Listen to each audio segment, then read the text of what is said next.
14 centuries ago, God sent down to humanity the Qur'an as a book of guidance. He called upon people to be guided to the truth by adhering to this book. Since the day of its revelation to the day of resurrection, this last divine book will remain the sole guide for humanity.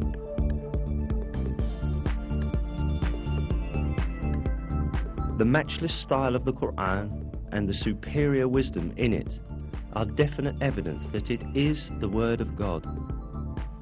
In addition, the Qur'an has many miraculous attributes proving that it is a revelation from God.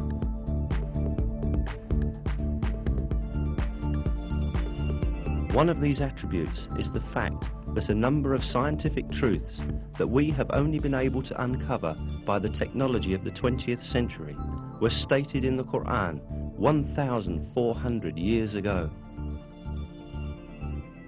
Of course, the Qur'an is not a book of science. However, many scientific facts that are expressed in an extremely concise and profound manner in its verses have only been discovered with the technology of the 20th century. These facts could not have been known at the time of the Qur'an's revelation, and this is still more proof that the Qur'an is the Word of God.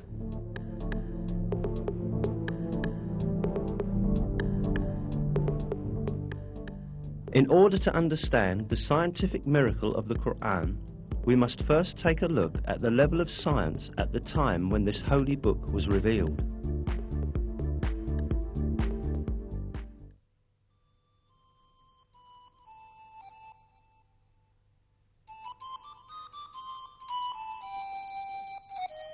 In the 7th century, when the Qur'an was revealed, Arab society had many superstitious and groundless beliefs where scientific issues were concerned. Lacking the technology to examine the universe and nature, these early Arabs believed in legends inherited from past generations.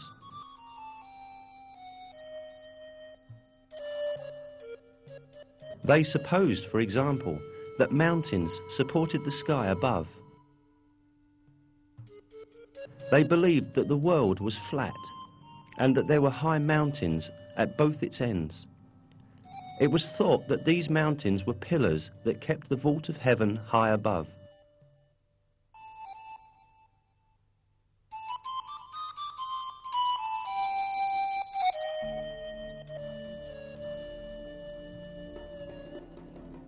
However, all these superstitious beliefs of Arab society were eliminated with the Qur'an. The verse, "God is He who raised up the heavens without any support," for example, invalidated the belief that the sky remains above because of the mountains. In many other subjects, important facts were revealed at a time when no one could have known them.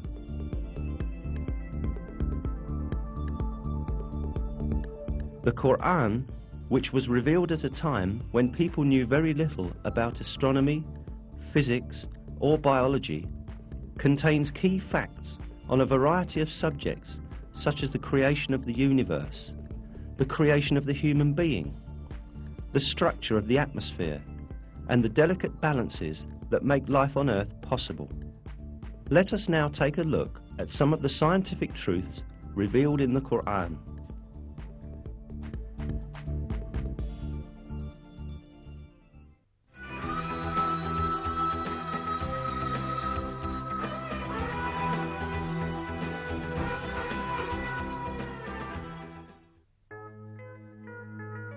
The origin of the universe is described in the Qur'an in the following verse.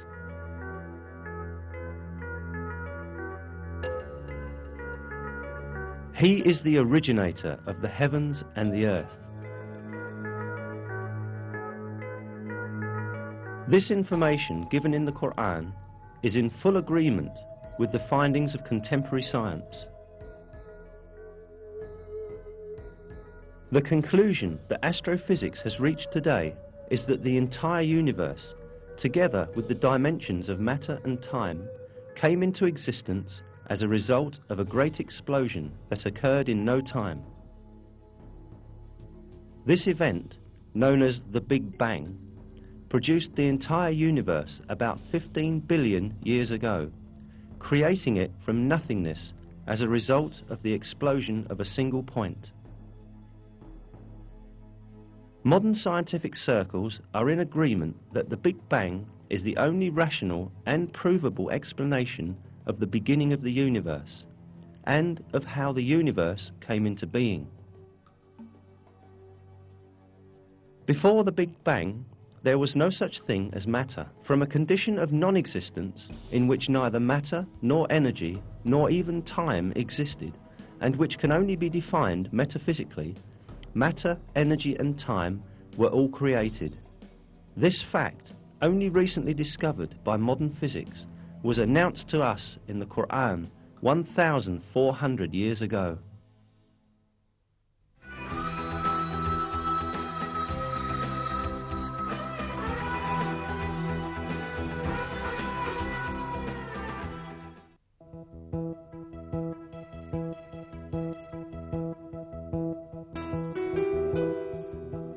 In the Qur'an, which was revealed 14 centuries ago, at a time when the science of astronomy was still primitive, the expansion of the universe was described like this.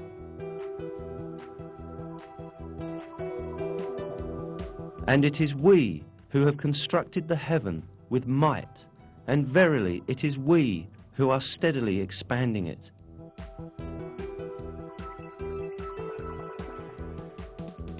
The word heaven, as stated in this verse, is used in various places in the Qur'an with the meaning of space and universe. Here again, the word is used with this meaning. In other words, in the Qur'an, it is communicated that the universe expands. And this is the very conclusion that science has reached today. Until the dawn of the 20th century, the only view prevailing in the world of science was that the universe has a constant nature, and it has existed since infinite time.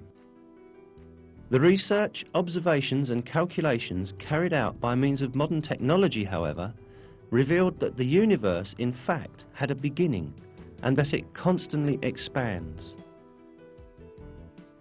At the beginning of the 20th century, the Russian physicist Alexander Friedmann and the Belgian cosmologist Georges Lemaitre theoretically calculated that the universe is in constant motion and that it is expanding. This fact was proved also by observational data in 1929. While observing the sky with a telescope, Edwin Hubble, the American astronomer, discovered that the stars and galaxies were constantly moving away from each other.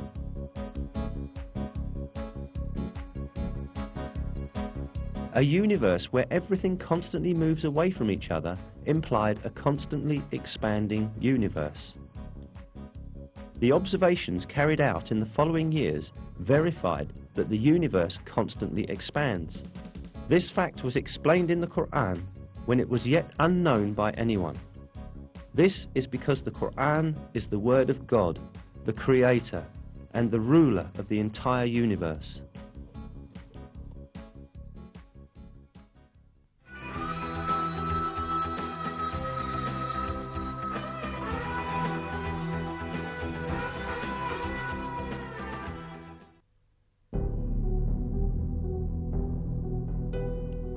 While referring to the sun and the moon in the Qur'an, it is emphasized that each moves in a certain orbit.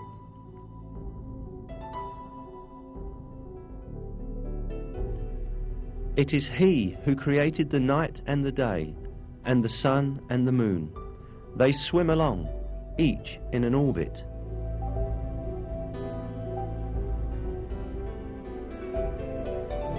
It is mentioned in another verse too, that the sun is not static, but moves in a certain orbit.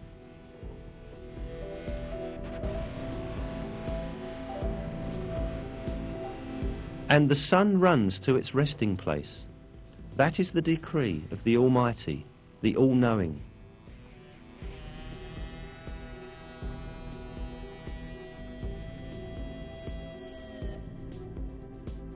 These facts, communicated in the Qur'an, have been discovered by astronomical observations in our age.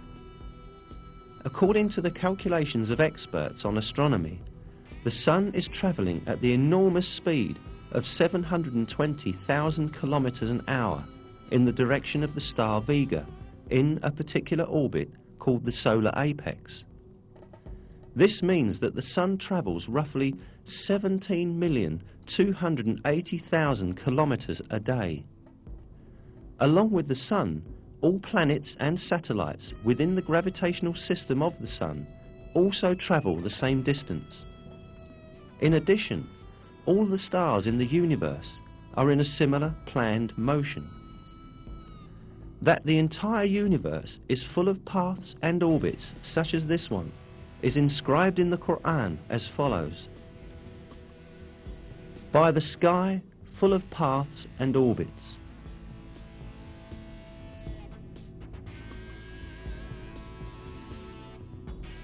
There are about 200 billion galaxies in the universe, consisting of nearly 200 billion stars in each. Most of these stars have planets, and most of those planets have satellites. All of these heavenly bodies move in very precisely computed orbits. For millions of years, each has been swimming along in its own orbit in perfect harmony and order with all the others.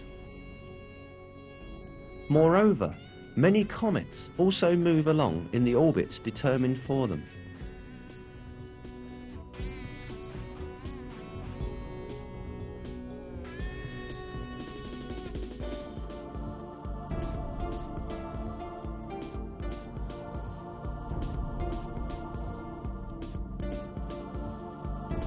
The orbits in the universe do not only belong to celestial bodies. The galaxies also travel at enormous speeds in computed, planned orbits. During these movements, none of these celestial bodies cut across another's path or collide with another.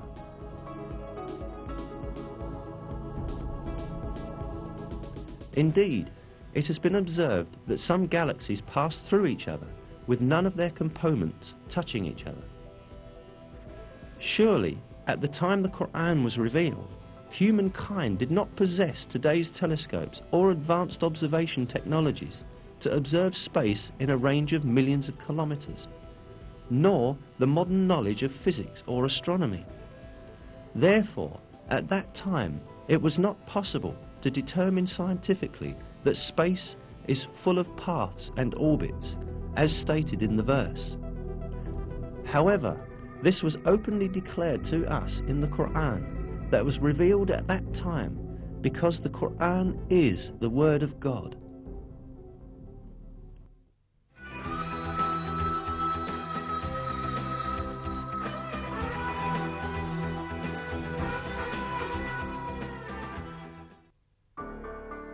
In the Qur'an, God calls our attention to a very interesting attribute of the sky.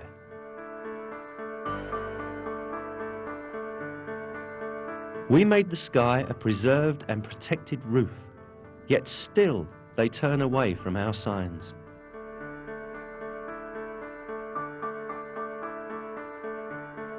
This attribute of the sky has been proved by scientific research done in the 20th century. The atmosphere surrounding the Earth serves crucial functions for the continuity of life. While destroying many meteors, big and small, as they approach the Earth, it prevents them from falling to Earth and harming living things.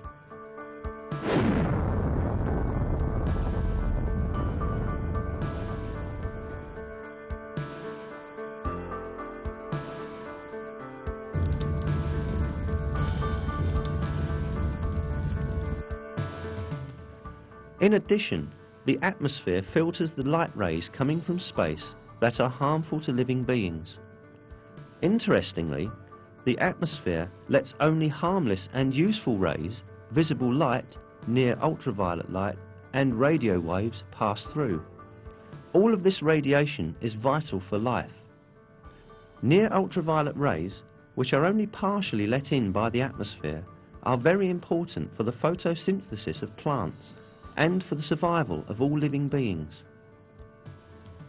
The majority of the intensive ultraviolet rays emitted from the sun are filtered out by the ozone layer of the atmosphere, and only a limited and essential part of the ultraviolet spectrum reaches the Earth.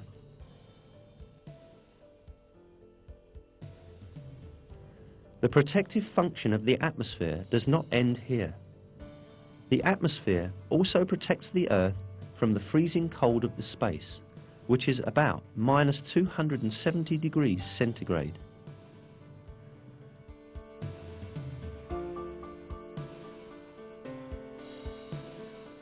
It is not only the atmosphere that protects the Earth from harmful effects.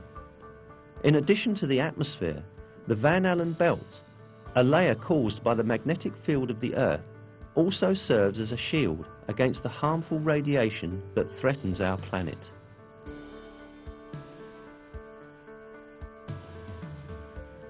This radiation, which is constantly emitted by the Sun and other stars, is deadly to living things. If the Van Allen belt did not exist, the massive outbursts of energy called solar flares that occur frequently in the Sun would destroy all life on Earth.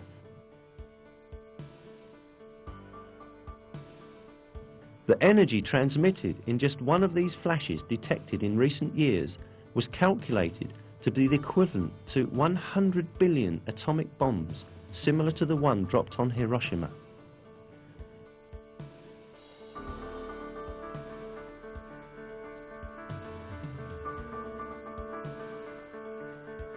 "58 hours after the flash, it was observed that the magnetic needles of compasses displayed unusual movement, and 250 kilometers above the Earth's atmosphere, the temperature suddenly increased to 2,500 degrees Celsius.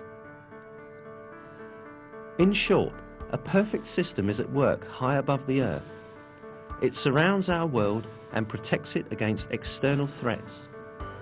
Scientists only learned about it recently, yet centuries ago we were informed in the Qur'an about the world's atmosphere functioning as a protective shield.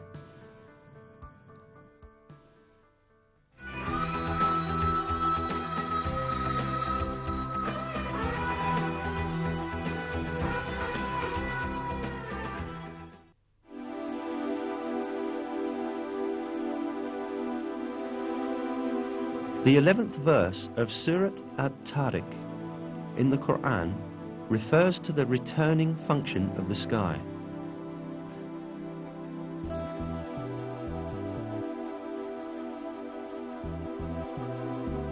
By heaven with its cyclical systems.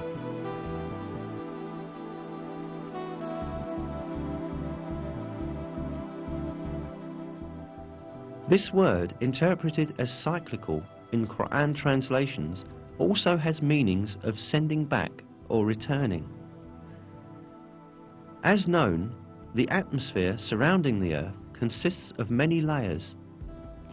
Each layer serves an important purpose for life's benefit. Research has revealed that these layers have the function of turning the materials or rays they are exposed to back into space or back down to Earth. Now let us examine with a few examples this recycling function of the layers encircling the Earth. The troposphere, 13 to 15 kilometers above the Earth, enables water vapor rising from the surface to be condensed and turned back down to the Earth as rain. The ozone layer, at an altitude of 25 kilometers, reflects harmful radiation and ultraviolet light coming from space and turns both back into space. The ionosphere reflects radio waves broadcast from the Earth back down to different parts of the world, just like a passive communication satellite, and thus makes wireless communication, radio and television broadcasting possible over long distances. The fact that this property of the sky's layers, which could only be scientifically discovered recently, was declared centuries ago in the Qur'an, once again demonstrates that the Qur'an is the Word of God.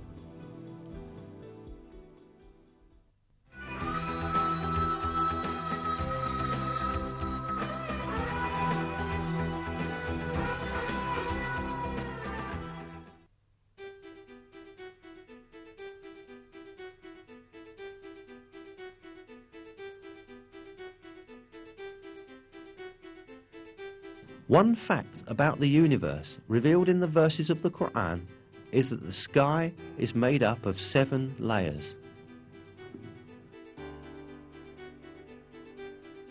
It is He who created everything on the earth for you and then directed His attention up to heaven and arranged it into 7 regular heavens.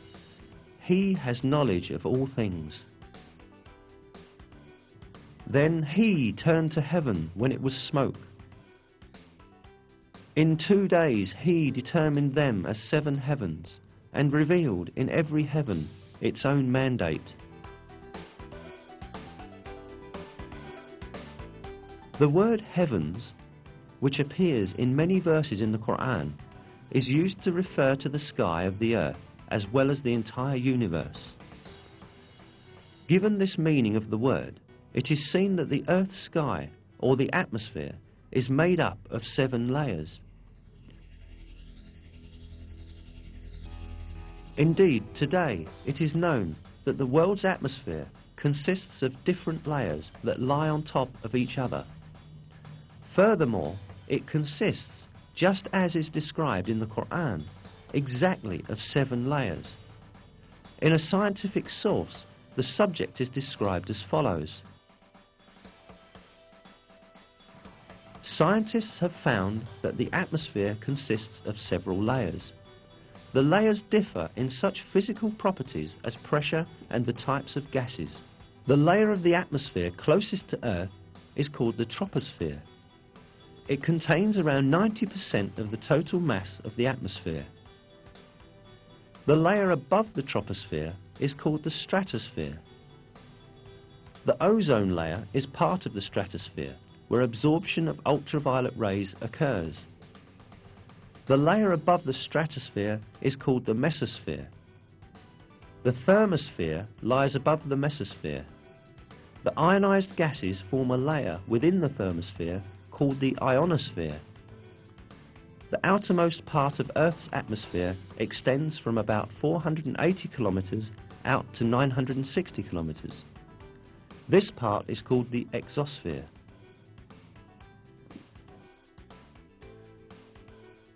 If we count the number of layers cited in this source, we see that the atmosphere consists of exactly 7 layers, just as stated in the verse. It is a great miracle that these facts, which could not possibly be discovered without the technology of the 20th century, were explicitly stated by the Qur'an 1,400 years ago.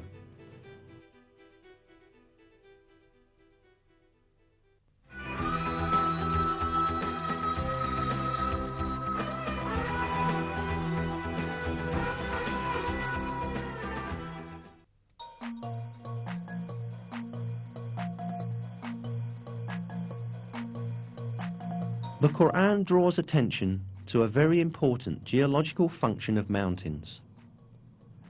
We placed firmly embedded mountains on the earth so that it would not move under them.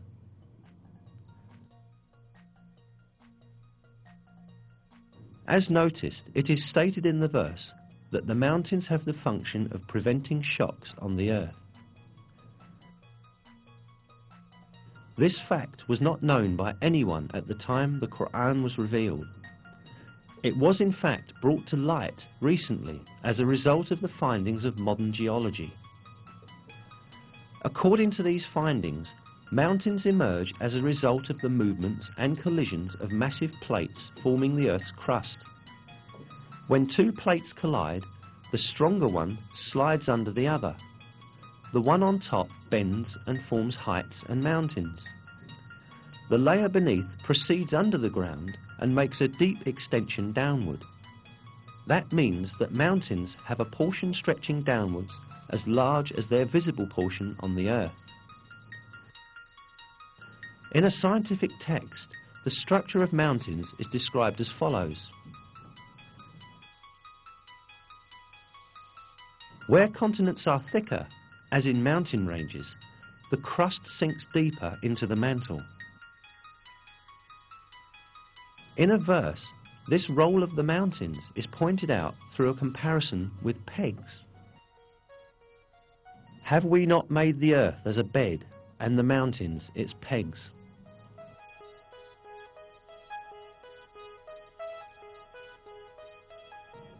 Mountains, in other words, clench the plates in the earth's crust together by extending above and beneath the earth's surface at the conjunction points of these plates. In this way, they fix the earth's crust and prevent it from drifting over the magma stratum or among its plates. Briefly, we may liken mountains to nails that keep wood pieces together. This fixing function of the mountains is defined in scientific literature with the term isostasy. Isostasy means the following. Isostasy, general equilibrium in the Earth's crust, maintained by a yielding flow of rock material beneath the surface under gravitational stress. This vital role of mountains that was discovered by modern geology and seismic research was revealed in the Qur'an centuries ago as an example of the supreme wisdom in God's creation.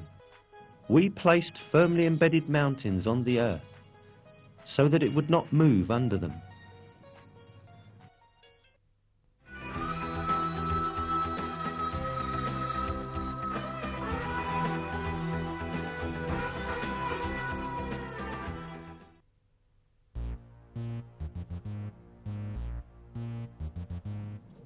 In one of the verses, we are informed that the mountains are not motionless as they seem, but they are in constant motion.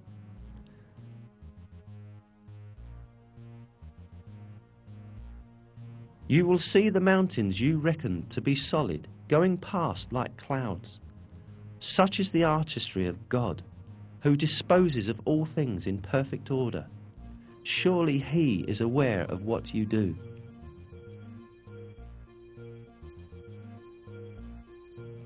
This motion of the mountains is caused by the movement of the Earth's crust that they are located on. The Earth's crust sort of floats over the mantle layer, which is denser.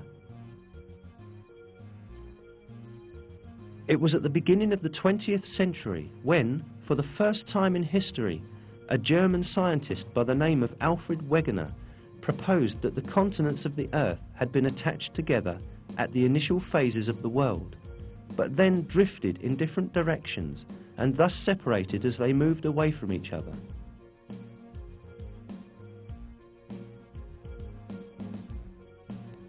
Geologists understood that Wegener was right only in the 1980s, 50 years after his death.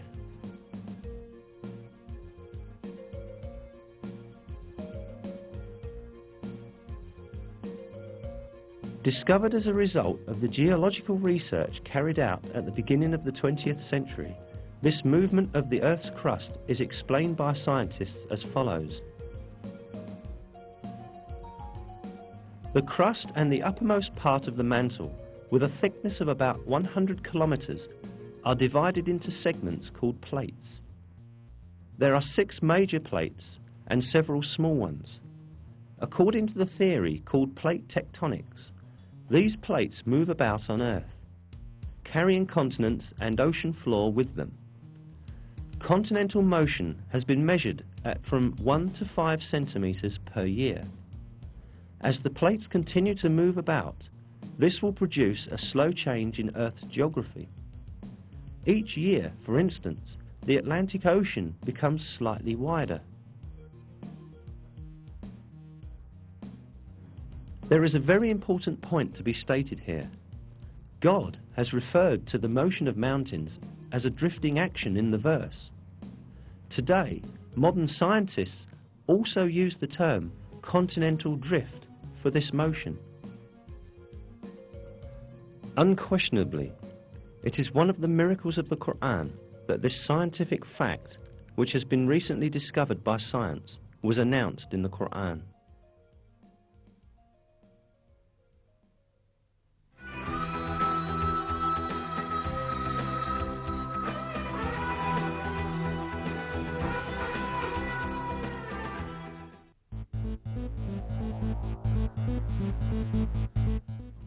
Iron is one of the elements highlighted in the Qur'an. In Surat Al-Hadid, meaning iron, we are informed,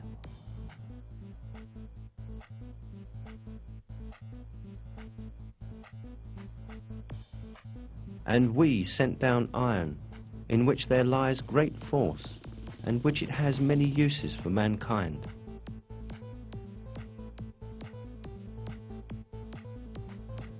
The word "sent down," particularly used for iron in the verse, could be thought of having a metaphorical meaning to explain that iron is given to the service of people. But when we take into consideration the literal meaning of the word, which is being physically sent down from the sky, we realize that this verse implies a very significant scientific miracle.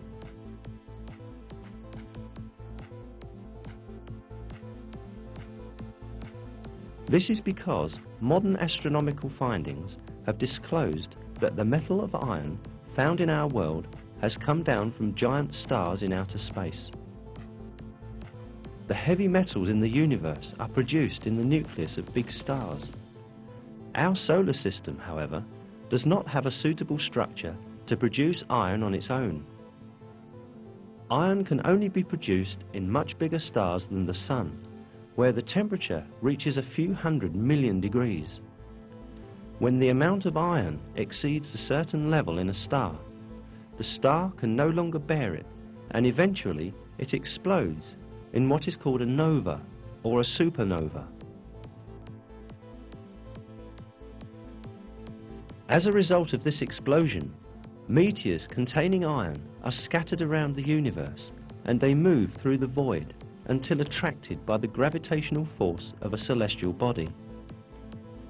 All this shows that the metal iron did not form on the Earth, but was carried from exploding stars in space via meteors and was sent down to Earth, exactly the same way as stated in the verse.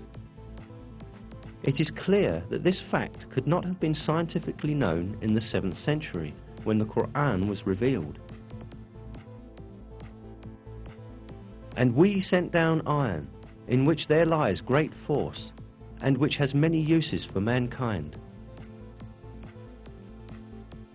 In addition, the 25th verse of Surat Al-Hadid, which refers to iron, includes two interesting mathematical codes. Surat Al-Hadid is the 57th surah in the Qur'an. The numerical value of the word Al-Hadid in Arabic, in other words, is abjad, is the same number, 57. The numerical value of the word Hadid alone is 26, and 26 is the atomic number of iron.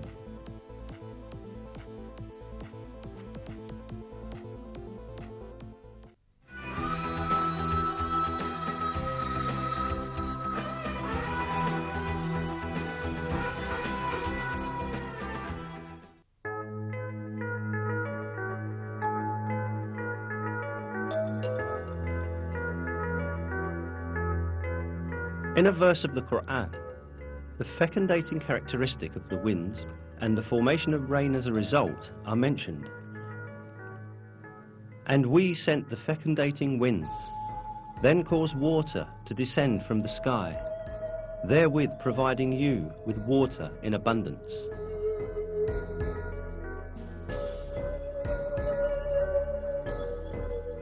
In this verse, it is pointed out that the first stage in the formation of rain is wind.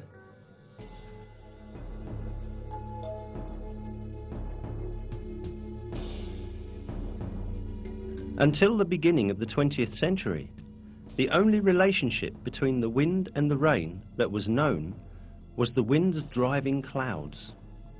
However, modern meteorological findings have demonstrated the fecundating role of the winds in the formation of rain. This fecundating function of the wind works in the following way. On the surface of oceans and seas, countless air bubbles form because of the foaming action. The moment these bubbles burst, thousands of tiny particles with a diameter 1/100th of a millimetre are thrown into the air. These particles, known as aerosols, mix with dust carried from land by winds and are carried to upper layers of the atmosphere. These particles, carried to higher altitudes by winds, come in contact with water vapour up there. Water vapour condenses around these particles and turns into water droplets. These water droplets first come together and form clouds, and then fall on the earth in the form of rain.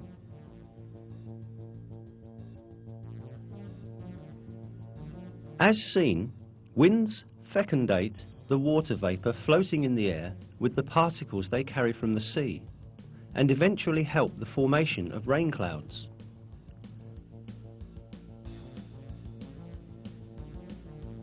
If winds did not possess this property, water droplets in the higher atmosphere would never form, and there would be no such thing as rain.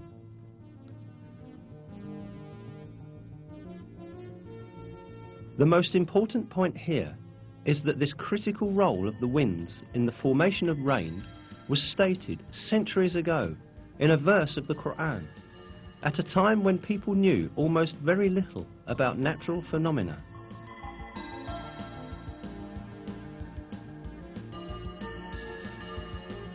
Another fact given in the Qur'an about rain is that it is sent down on earth in due measure. This is mentioned in Surat Az-Zukhruf as follows: "It is He who sends down water in due measure from the sky, by which we bring a dead land back to life. That is how you too will be raised from the dead." This measure in rain has again been discovered by modern research. It is estimated that in 1 second, approximately 16 million tons of water evaporate from the earth. This figure amounts to 513 trillion tons of water in 1 year.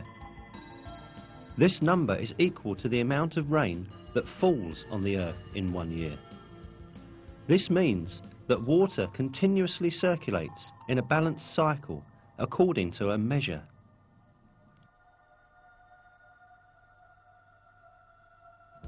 Life on Earth depends on this water cycle. Even if people had used all the technology in the world, they would not be able to produce this cycle artificially.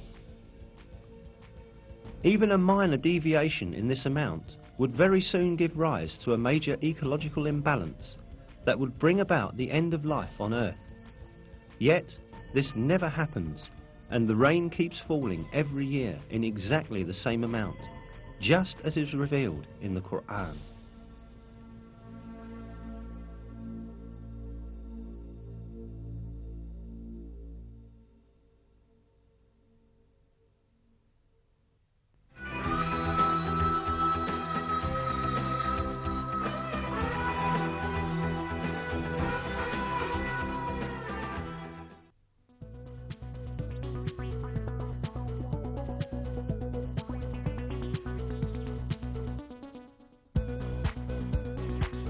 One of the properties of seas that was very recently discovered is related in a verse of the Qur'an as follows: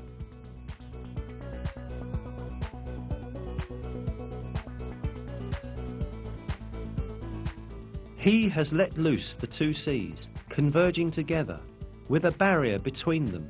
They do not break through." This property of the seas that converge together yet do not mingle with one another at all has been very recently discovered by oceanographers.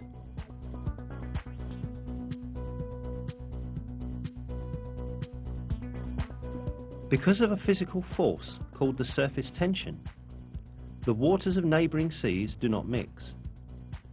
Caused by the difference in the density of the seas, surface tension prevents the seas from mingling with one another, just as if a thin wall were between them. The interesting side of it is that during a period when people had no knowledge of physics, surface tension, or oceanography. This was revealed in the Qur'an.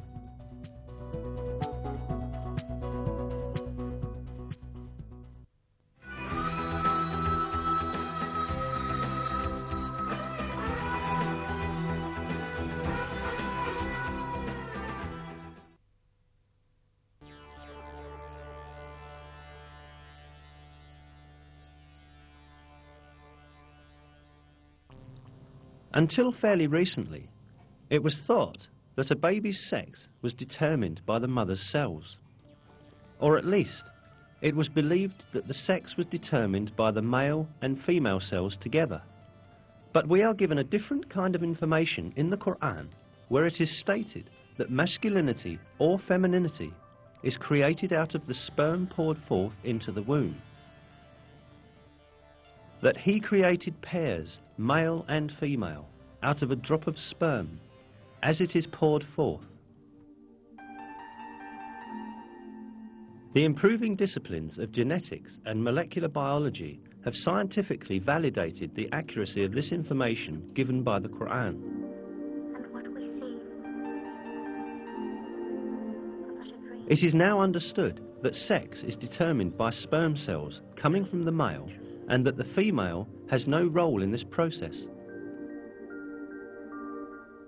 Chromosomes are the main elements in determining sex. 2 of the 46 chromosomes that determine the structure of a human being are identified as the sex chromosomes.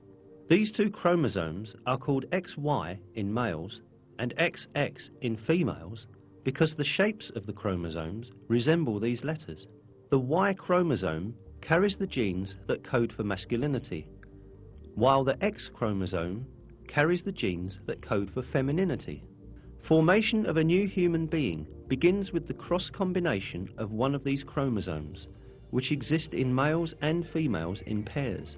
In females, both components of the sex cell, which divides into 2 during ovulation, carry X chromosomes. The sex cell of a male, on the other hand, produces 2 different kinds of sperm, one that contains X chromosomes and the other Y chromosomes. If an X chromosome from the female unites with a sperm that contains an X chromosome, then the baby is female.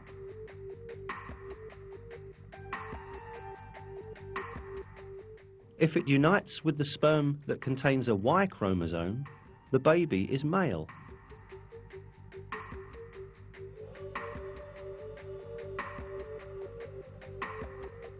In other words, a baby's sex is determined by which chromosome from the male unites with the female's ovum.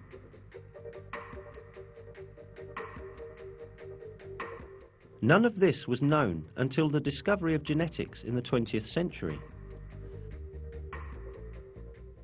Indeed, in many cultures, it was believed that a baby's sex was determined by the female's body. That was why women were blamed when they gave birth to girls. However, 13 centuries before human genes were discovered, the Qur'an revealed information that denies this superstition and referred to the origin of sex being not with women, but with the semen coming from men.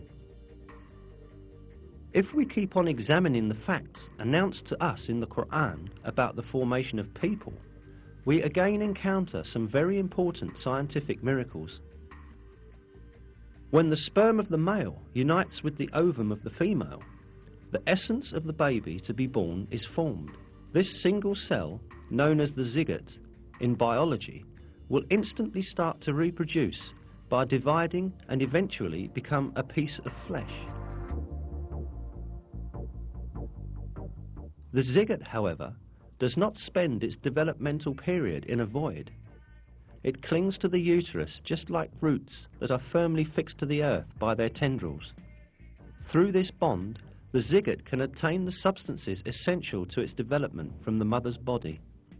Here, at this point, a very significant miracle of the Qur'an is revealed.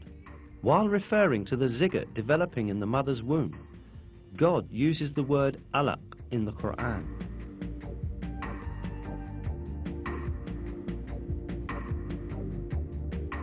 Recite, in the name of your Lord, who created man from Allâh. Recite, and your Lord is the most generous.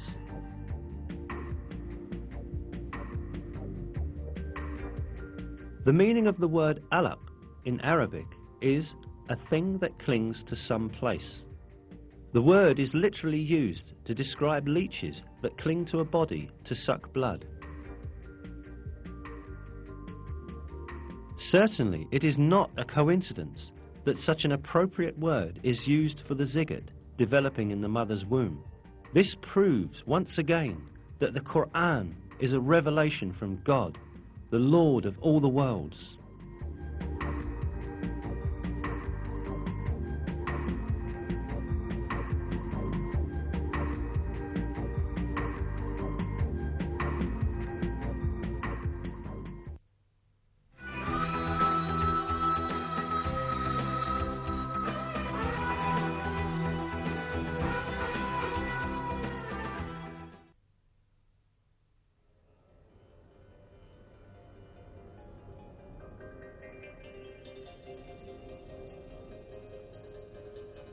While it is told in the Qur'an that it is easy for God to bring man to life after death, the fingerprint of man is particularly emphasized.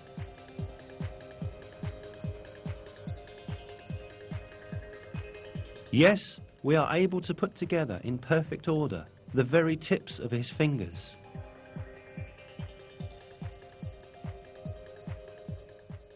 The emphasis on fingerprints has a very special meaning.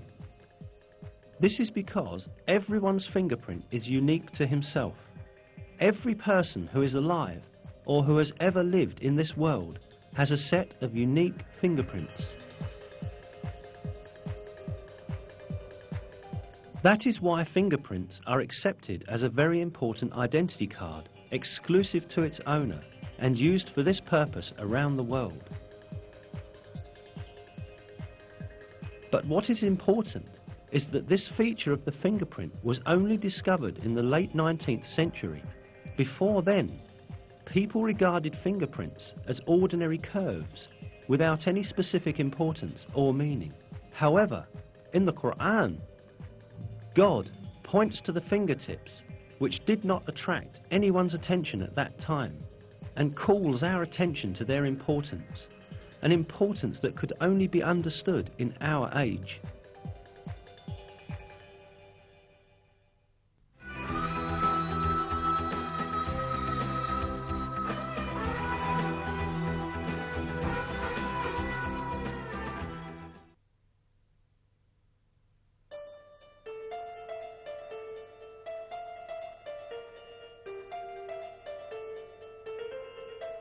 Another important aspect of the information mentioned in the verses of the Qur'an is the developmental stages of a human in the mother's womb.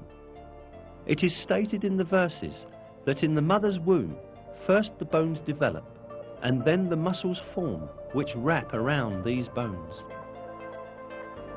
We then formed the drop into a clot, and formed the clot into a lump, and formed the lump into bones, and clothed the bones in flesh, and then brought him into being as another creature. Blessed be God, the best of creators.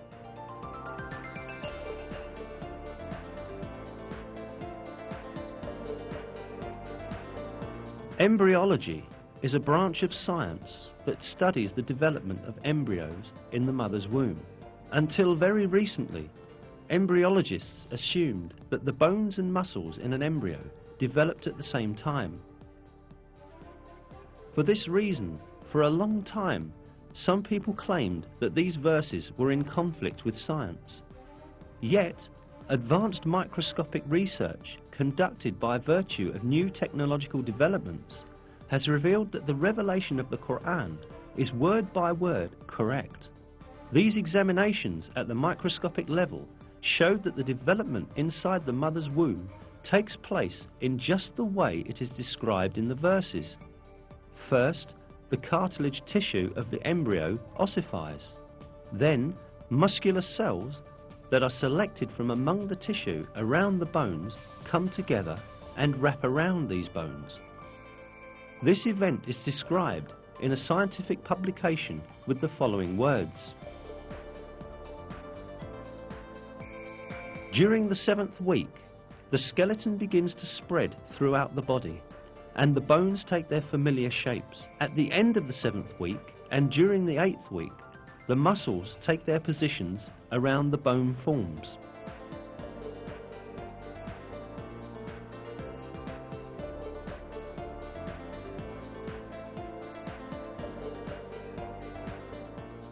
In short, man's developmental stages, as they are described in the Qur'an, are in perfect harmony with the findings of modern embryology.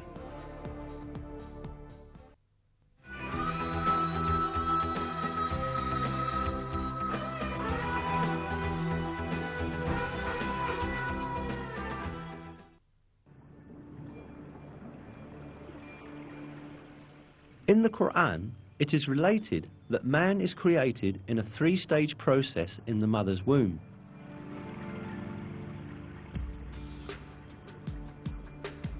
He creates you stage by stage in your mother's wombs in a 3-fold darkness. That is God, your Lord. Sovereignty is His. There is no God but Him. So what has made you deviate?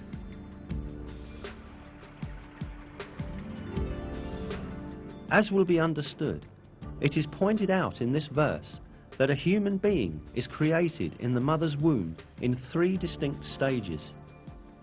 Indeed, modern biology has revealed that the baby's embryological development takes place in 3 distinct regions in the mother's womb. Today, in all of the embryological textbooks studied in the faculties of medicine, this subject is taken as an element of basic knowledge.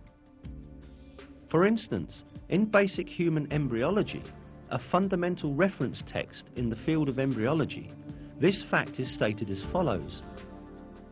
The life in the uterus has 3 stages: pre-embryonic, first 2.5 weeks, embryonic, until the end of the 8th week, and fetal, from the 8th week to labour. These phases refer to the different developmental stages of a baby. Information on the development in the mother's womb became available only after observations done with modern devices.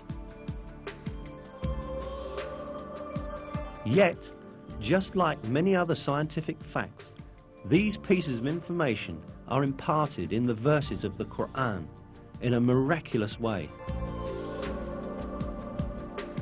The fact that such detailed and accurate information was given in the Qur'an at a time when people had scarce information on medical matters is clear evidence that the Qur'an is not the word of man, but the word of God.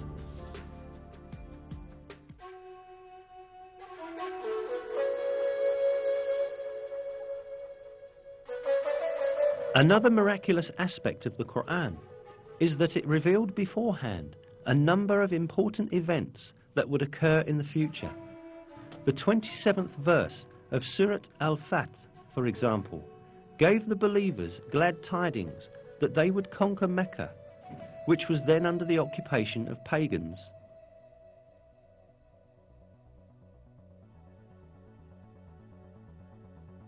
God has confirmed His messenger's vision with truth. You will enter the Masjid al-Haram in safety, God willing, shaving your heads and cutting your hair without any fear. He knew what you did not know and ordained, in place of this, an imminent victory.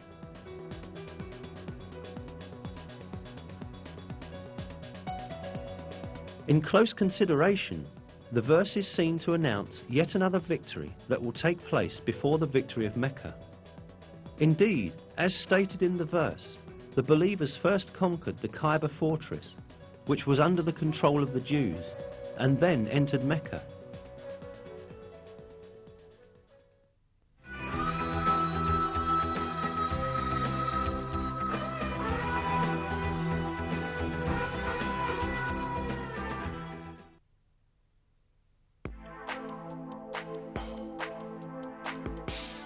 Another piece of news that the Qur'an gives about the future is found in the first verses of Surat Al-Rum. In these verses, it is stated that the Byzantine Empire had met with a great defeat, but that it would soon gain victory.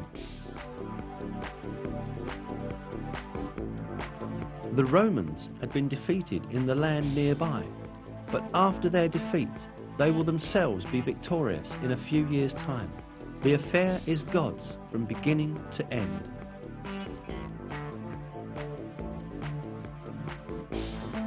These verses were revealed around 620 CE, almost 7 years after the severe defeat of Christian Byzantium at the hands of the Persians, when the Byzantines lost Jerusalem.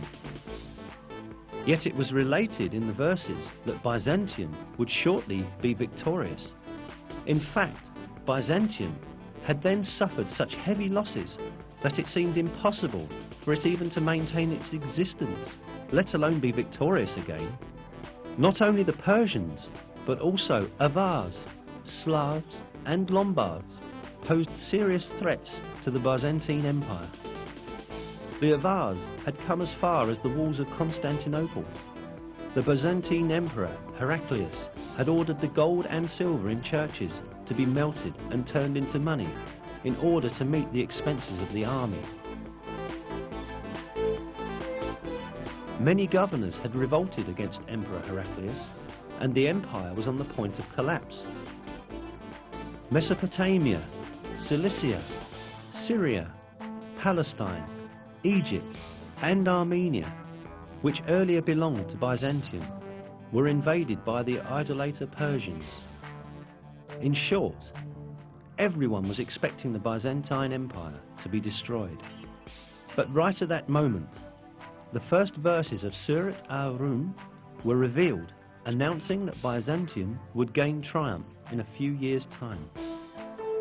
Around 7 years after the revelation of the first verses of Surat Al-Rum, in December 627 CE, a decisive battle between Byzantium and Persian Empire was fought at Nineveh, and this time the Byzantine army surprisingly defeated the Persians. A few months later, the Persians had to make an agreement with Byzantium, which obligated them to return the territories they had taken from them. At the end, the victory of the Romans, proclaimed by God in the Qur'an, miraculously came true. Another miracle revealed in these verses is the announcement of a geographical fact that could not be discovered by anyone in that period. In the third verse of Surat Al-Rum, we are informed that the Romans had been defeated in the lowest region of the earth. This expression, Adna el-Ard in Arabic, is interpreted as a nearby place in many translations. Yet, this is not the literal meaning of the original statement, but rather a figurative interpretation of it. The word Edna in Arabic is derived from the word Deni, which means low, and Ard, which means world. Therefore, the expression Edna el-Ard means the lowest place on the earth. Most interestingly, crucial stages of the war fought between the Byzantine Empire and the Persians, when the Byzantines were defeated and lost Jerusalem, had really taken place at the lowest point on earth. This specified region is the basin of the Dead Sea, which is situated at the intersection point of the lands belonging to Syria, Palestine and Jordan. The Dead Sea, lying at 395 meters below sea level, is the lowest region of the earth. This means that the Byzantines were defeated at the lowest part of the world, just as is stated in the verse. The most interesting point lies in the fact that the altitude of the Dead Sea could only be measured with modern measurement techniques. Before that, it was impossible for anyone to know that it was the lowest region on the surface of the earth. Yet, this region was stated to be the lowest point on the earth in the Qur'an. Hence, this provides another evidence that the Qur'an is divine revelation.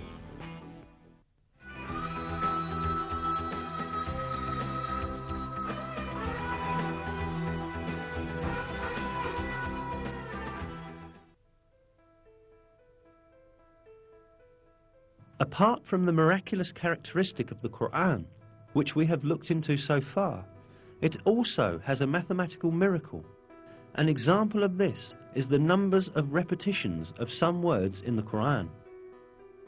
Some related words are surprisingly repeated the same number of times. Below are such words and the numbers of their repetitions in the Qur'an.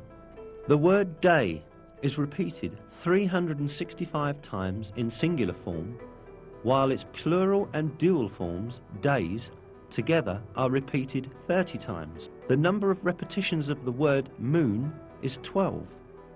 The word punishment is repeated 117 times, while the expression forgiveness, which is one of the basic principles of the Qur'an, is repeated exactly twice as many times.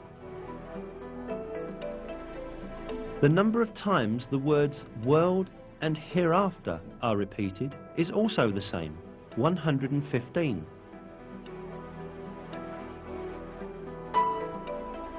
The statement of 7 heavens is repeated 7 times. The creation of the heavens is also repeated 7 times. The word faith, iman, without genitive, is repeated 25 times throughout the Qur'an, as is also the word infidelity or covering over the truth, kufr. The word zakah is repeated 32 times, while the number of repetitions of the word blessing is also 32. The expression the truly virtuous is used 6 times, but libertine is used half as much, i.e. 3 times. Human being is used 65 times. The sum of the number of mentions of the stages of man's creation is the same.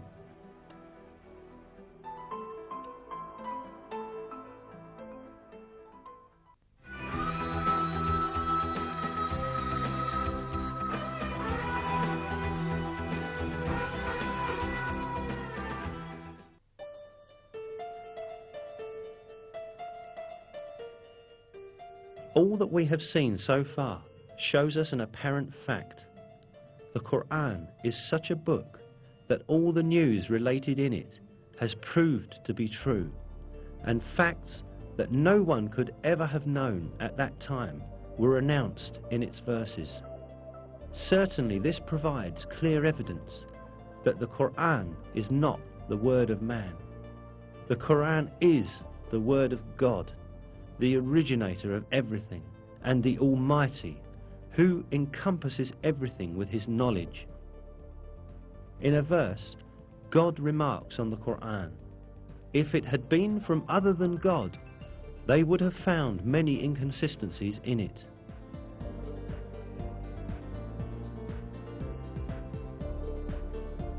Not only are there no inconsistencies in the Qur'an, every piece of information it contains reveals the miracle of this divine book more and more each day. What falls to man is to hold fast to this divine book revealed by God and receive it as his one and only guide.